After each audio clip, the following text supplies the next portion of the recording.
तरबजीत कौर ने लिखा है, प्रणाम गुरुजी। जब हम सभी कार्य सजगता के साथ करते हैं, फिर भले ही वो कैसे भी कार्य हों, हम हर समय ध्यान में ही रहते हैं। इस पर कुछ कहने की कृपा करें। सुंदर है, ऐसा घट रहा है तो ये बहुत ही सुंदर है कि सभी कार्य वो कैसे भी हों, उनको सजगता से करने की एक दशा घट रही है।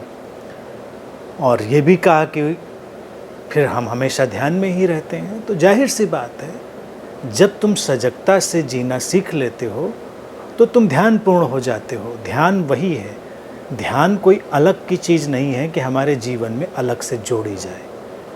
सजगता से जिया हुआ जीवन ही ध्यानपूर्ण जीवन है। और सजगता से जीने के लिए कोई चुनाव की आवश्यकता नहीं है। जो भी है, जो भी कृत्य है, साधारण, असाधारण, सामान्य, असामान्य, ये सब हमारी मानसिक व्याख्याएं हैं, मेंटल कैटेगरीज हैं, इंटरप्रिटेशन है कि हम किसी काम को कुछ बनाते हैं, कुछ बनाते हैं। जीवन में तो बस क्रियाएं घट रही हैं, कृत्य घट रहे हैं।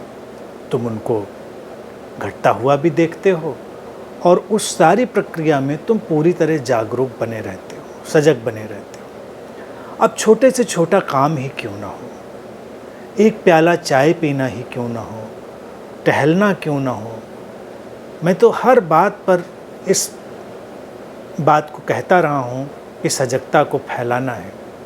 कुछ भी कर रहे हो, किसी की बात सुनते हुए, किसी से कोई बात कहते हुए, कुछ पढ़ते हुए, विश्राम करते हुए, हर दशा में उस सजगता को फैला देना, उस सजगता को अनुभव करना बहुत ही सरल है अगर हम उसको समझें और चेष्टा करें।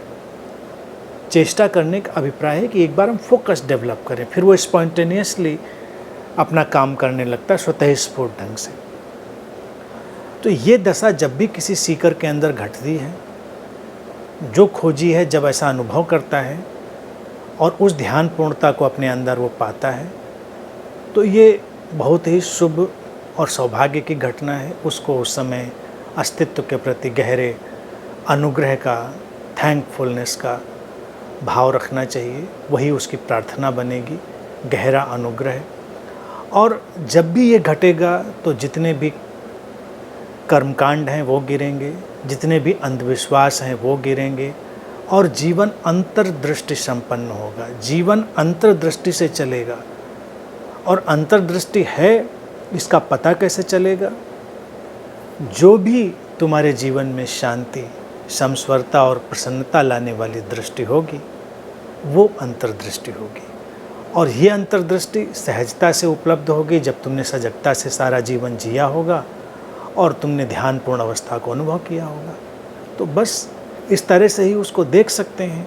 अगर तुम्हारा हर कृत्य, तुम्हारी हर दृष्टि तुम्हें शांति, समस्वरता और प्रसन्नता से भर रही है, तो जीवन बहुत खूबसूरत है। चलते रहो और प्रार्थनापूर्ण अर्थात अनुग्रह से भरे रहो। बस और कुछ करना ही नहीं है।